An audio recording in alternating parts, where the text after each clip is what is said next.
पराली जलाने की समस्या वायु प्रदूषण का एक ज्वलंत उदाहरण है।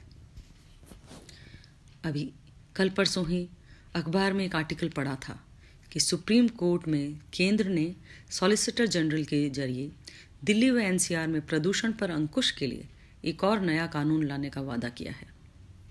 देश में करीब 40 साल से प्रदूषण नियंत्रण कानून है। 30 साल से चर्चा, 20 साल से देश की सुप्रीम कोर्ट में इससे जूझ रही है और 10 साल से PM 2.5, AQI और पोल्यूशन जैसे शब्द सुबह से शाम तक सभी की जुबान पर हर साल अक्टूबर से फरवरी तक आते हैं। क्यों? वही पराली की समस्या। फिर भी दिल्ली व एनसीआर इलाके के गैस चैम्बर बनने की समस्या का समाधान नहीं हुआ है। विडंबना यह है कि सभ्य समाज और प्रजातंत्र के दावों के बावजूद 40 साल से यह तय नहीं हो पाया है कि प्रदूषण के मूल कारक आखिर हैं कौन कौन। अगर एक रिपोर्ट आती है कि आसपास के राज्यों में जलाई जाने वाली पराली से वायु प्रदूषित हो रहा है, तो अगले ही दिन किसी अन्य अध्ययन से उसकी जगह गाड़ियों से निकलने वाले धुओं को अपराधी घोषित कर दिया जाता है, जबकि तीसरा अध्ययन भवन निर्माण और चौथा सड़क पर पड़ी धूल का दानवीकरण करने लगता है। कोई भी राजनीतिक दल जो केंद्र या राज्य के सत्ता में है, पराली को लेकर सख्ती की इच्छा शक्ति नहीं जुटा पाता, वरना किसानों को सस्ते में ऐसी मशीनें दी जा सकती थी जो पराली खेत से निकाल लें ताकि उसका बिजली बनाने में इस्तेमाल हो। अब देखना है कि क्या नया कानून कोई वास्तविक समाधान देता है या वही ढाक के 3 पात होते हैं। तो चलिए पहले हम समझते हैं पराली को जलाना या स्टबल बर्निंग का मतलब क्या है। Stubble burning is setting fire to the straw stubble that remains after grains like paddy, wheat, etc. that have been harvested.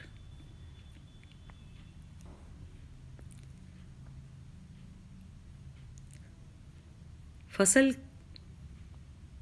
काटने के बाद में जो ठूंठ खेत में खड़े रह जाते हैं, उन्हें इंटेंशनली जलाए जाने को पराली जलाना या स्टबल बर्निंग कहते हैं। The practice was widespread until the 90s when the government increasingly restricted its use.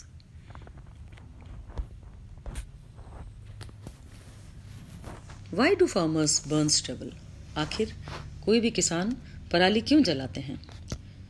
Farmers sow the wheat crop from the first week of November until the middle of December. This prevents other machines from sowing wheat seeds. With only 10 to 15 days between the rice harvesting season and the wheat sowing time, the farmer often burns the stubble to quickly eliminate the paddy stubble.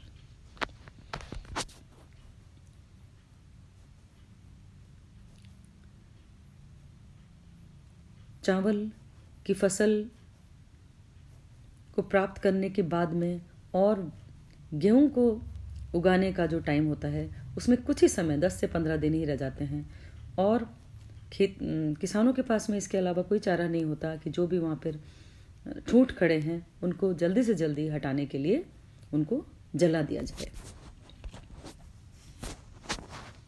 Burning of stubs after harvesting is a bad practice. Why? Because the combination of it releases a lot of carbon dioxide in the atmosphere along with smoke and heat. The smoke may suspend in the atmosphere as the suspended particulate matter. पराली जलाने से carbon dioxide की मात्रा पर्यावरण में अत्यधिक रूप से बढ़ जाती है और जो धुआं होता है वो पर्यावरण में सस्पेंडेड पार्टिकुलेट मैटर के रूप में पाया जाता है।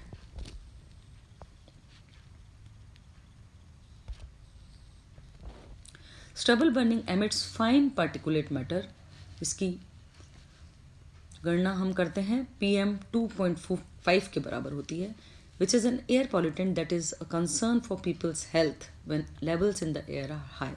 The particles can get trapped inside the lungs and increase the risk of lung cancer by 36%.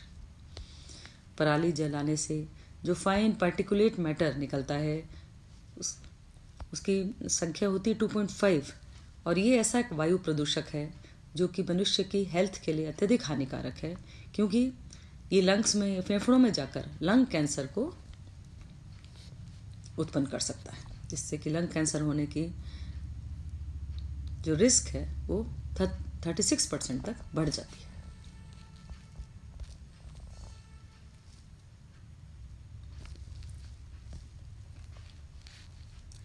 Alternative के रूप में we can use paddy straw in thermal power plants, use of stubble in biorefineries, biomass gasification, etc. Effective measures taken in time take down stubble burning cases and possibly make the Delhi air cleaner. Alternatively, हम stubble को thermal power plants में use कर सकते हैं या biorefineries, biomass gasification इत्यादि में भी इसका उपयोग किया जा सकता है, और इस प्रकार से वायु प्रदूषण में कुछ रोक लाई जा सकती है। इसके जो हानिकारक प्रभाव हैं उससे पंजाब और हरियाणा गवर्नमेंट्स ने किसानों पर जुर्माना लगाना आरंभ कर दिया है, जो भी खेतों में ठूंठ या पराली को जलाते हैं।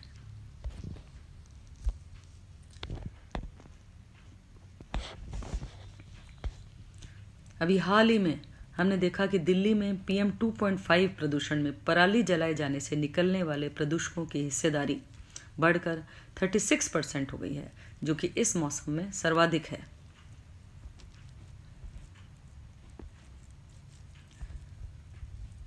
पृथ्वी विज्ञान मंत्रालय की वायु गुणवत्ता निगरानी एजेंसी सफर के मुताबिक पड़ोसी राज्यों में खेतों की पराली जलाए जाने की 2912 घटनाएं पिछले ही हफ्ते दर्ज की गई हैं, जो इस मौसम की सर्वाधिक है।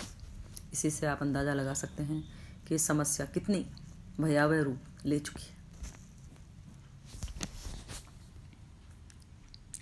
Burning the residues of crops in Punjab, Haryana and Western Uttar Pradesh has often affected Delhi, especially in winters, leading to smog. Apart from wheat and paddy stubble, sugarcane leaves are commonly burnt.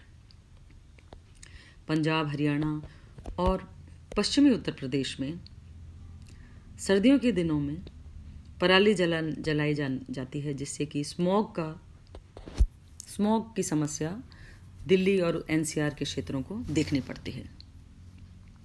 Although the Delhi High Court has banned the burning of stubble, which makes both the soil and air poisonous, it continues every season.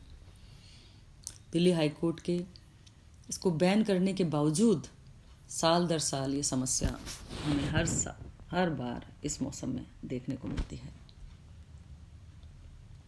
Stubble burning started with mechanized harvesting, which used combine harvesters. According to an official report, more than 500 million tons of parali are produced annually in the country. 500 million ton पराली हर साल हमारे देश में उत्पन्न होती है। Cereal crops account for 70% of the total crop residue. Instead of burning the stubble, it can be used in different ways, as we have seen earlier. Many policies were made by the government in the past, like the National Policy for Management of Crop Residues, to protect the parali, but were not implemented. Burning crop residue is a crime under Section 188 of IPC and under the Air Prevention and Control of Pollution Act 1981. However, the government's implementation lacks strength.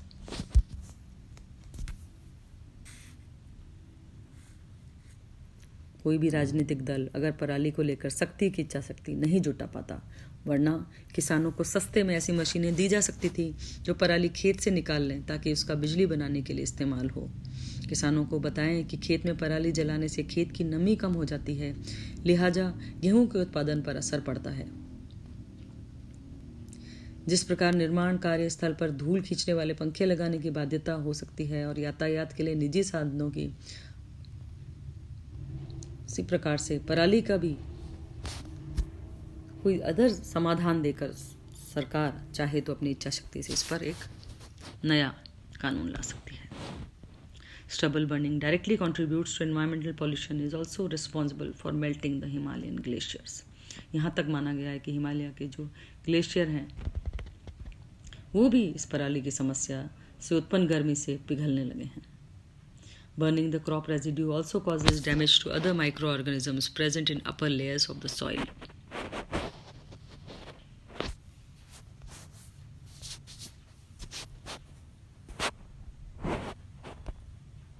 However, there are some solutions to the stubble burning problem. Well-off farmers can employ different machines like happy seeder. What is a happy seeder? It is a tractor-mounted machine that cuts and lifts rice straw, sows wheat into the soil, and deposits the straw over the sown area as mulch.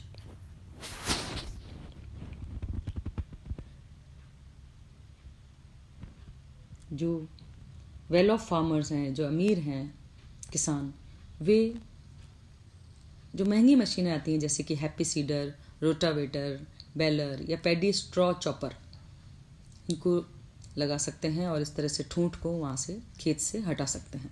But these machines are costly and state government should come forward and provide better subsidy to farmers so that they can use these machines.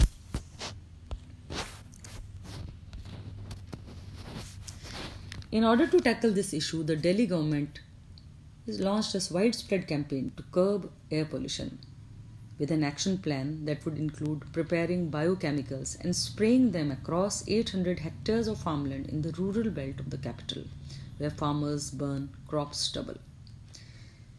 Delhi government ने एक ऐसा action plan हाथ में लेने का निर्णय किया है जिसमें कि 800 हेक्टेयर से ज़्यादा भूमि पर बायोकेमिकल्स का स्प्रे किया जाएगा, जहाँ पर कि किसान पराली जलाते हैं. The Delhi government will set up a centralized system to produce biochemicals at Nazafgarh Kharkari village under the supervision of scientists from the Indian Agricultural Research Institute (IARI), which recently developed a low-cost solution to stop farmers from setting fire to paddy stubble. The IARI will demonstrate this technology in Delhi soon, and the solution will be sprayed at farmlands free of cost. IARI spray का use करेगी बिना कोई शुल्क लिए. The government will start spraying Pusa biodecomposer solution from. It has in fact started its spraying from October 11th to prevent stubble burning in non-basmati rice fields in the national capital. It has also developed biodecomposer capsules which are used to prepare a liquid formulation. These capsules are mixed with jaggery, gur and other ingredients. The mixture needs to be fermented over 3 or 4 days before it is ready to be sprayed. The IRI scientists said that it takes over 20 days for the hard stubble to decompose into the compost. This solution will increase soil fertility and reduce the use of fertilizers. The parali problem is a complex and it needs a solution. The farmers alone cannot bear the burden of reducing pollution from stubble burning. सिर्फ हम किसानों को ही वायु प्रदूषण के लिए जिम्मेदार नहीं ठहरा सकते इस समस्या के लिए. Individual small-scale farmers do not have the capacity to establish a long-lasting solution. The legislature, executive, and the judiciary are trying to find a solution to this vexed problem. The government must take effective and scientific measures to lift the economic conditions of farmers and fund the expenditure.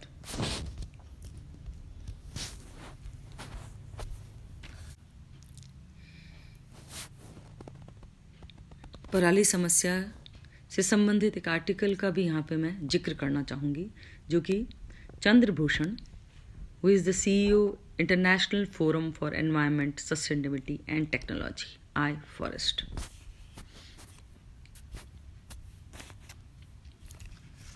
उनके अनुसार उनका जो article अभी छपा है अखबार में, stubble burning is a short duration highly polluting activity that significantly impacts air quality in October and November. The 15 to 20 million tons of paddy stubble burnt in Punjab, Haryana and Western Uttar Pradesh emit PM 2.5, that is 4 to 5 times the annual PM 2.5 emissions from all vehicles plying on Delhi road. PM 2.5 emitted from stubble burning is just in just 60 days is 4 to times what all daily vehicles emit in the entire year. So you can see the alarming threat of this problem. The intensity of emissions from stubble burning is so high that even if a small fraction of these reach Delhi, it would cause the city's air quality to deteriorate significantly. This is precisely what happens during the stubble burning season. Wind coming from the northwest picks up the pollutants from Punjab and Haryana and brings them to Delhi, worsening its already polluted air.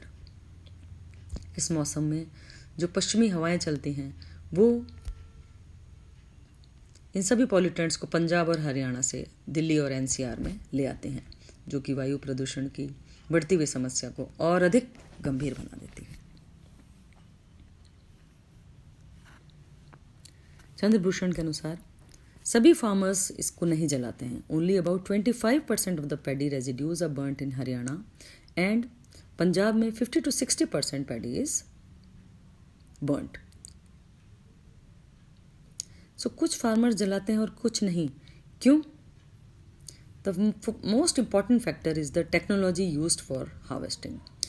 Farmers use combine harvester, जिसे कि commonly combine के नाम से जाना जाता है, whereas those practicing manual harvesting don't, जबकि जो हाथ से खेती करते हैं बिना मशीनों के वो इसे नहीं जलाते हैं।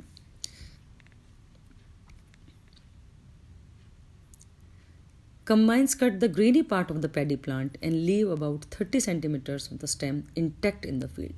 Combine से जब चावल की धान काटा जाता है तो उसमें 30% जो स्टेम होता है या ठूंठ होता है वो खेत में ही खड़ा रह जाता है। The farmer either has to manually cut the stem, use some machine or practice in situ management or burn it. अब किसान को या तो उसे काटना पड़ता है या फिर उसे वो जला सकता है। तो burning is the easiest and most cost effective option. तो उसके पास में सबसे सस्ता और सरल उपाय उसको जलाने के अलावा कुछ नहीं बचता। Next factor is the use of straw. The farmers who are unable to sell or sell straw are burning it. जो उसे बेच नहीं पाते वो क्या करते हैं, उसे जला देते हैं। In Punjab and Haryana basmati paddy is mostly harvested manually because its straw is highly valued as animal fodder. Punjab और हरियाणा में हम देखते हैं कि जो बासमती चावल के धान खेत होते हैं वहाँ पर हार्वेस्टिंग हाथों से की जाती है, और क्योंकि उसका जो स्ट्रॉ होता है उसको एनिमल फॉडर के रूप में काम में लिया जाता है, जो अत्यधिक न्यूट्रिशियस होता है। जबकि दूसरी तरफ non basmati straw is not used as animal fodder, hence it is burned.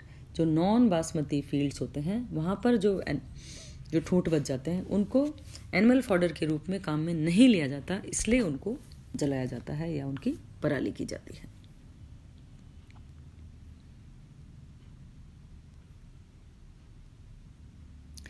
Now जो उन्होंने सॉल्यूशंस इसके बारे में दिए हैं वो इस प्रकार से हैं।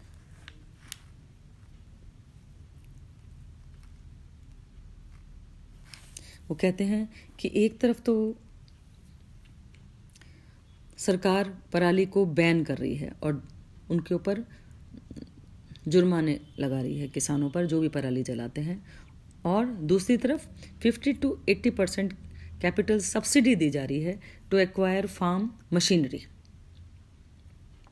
तो इस तरह से हम देखते हैं कि दोनों ही कारगर नहीं होते हैं। It is vital to understand that the farm machinery the government is subsidizing is not primarily designed to stop stubble burning. These machines are meant for zero tillage farming, in which stubble can be kept on the field and recycled in the soil. The zero tillage method has significantly proved beneficial for the ecology, including improvements in soil quality and lower water consumption. But यहाँ पर हम देखते हैं कि zero tillage farming has two problems. पहली, it is entirely new method of agriculture for Indian farmers. ये बहुत ही एक नई किस्म की तकनीक है जो कि भारतीय किसानों में अभी तक प्रचलित नहीं है। They have practiced tillage agriculture for centuries. Therefore, moving them to zero tillage will not happen quickly. दूसरा, it is a higher upfront cost. ये बहुत cost effective है. Despite subsidies, farmer incur an extra charge of about 2,000 per acre to use these machines, which most can't afford.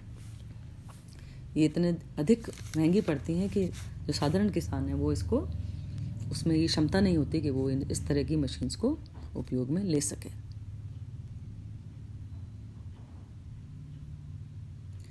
Then the easiest and the affordable solution is to modify the combine harvester itself. We can redesign the combine to cut the paddy straw from the plant's base to remove the stem. The straw can either be sold or used as mulch in zero tillage agriculture. We can even incorporate a baling machine to the combine to bale the straw, which can then be easily transported and sold. And the good news is that some newer versions of combine already incorporate these features.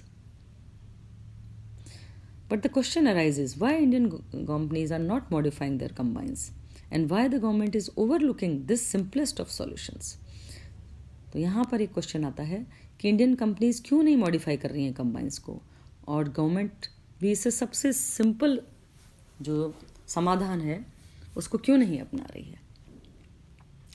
Occam's razor is a problem-solving principle which states that the simplest solution is more likely to be correct than the complex ones. This certainly is the case with stubble burning. By promoting complex solutions instead of simpler ones, we have botched up the stubble burning problem.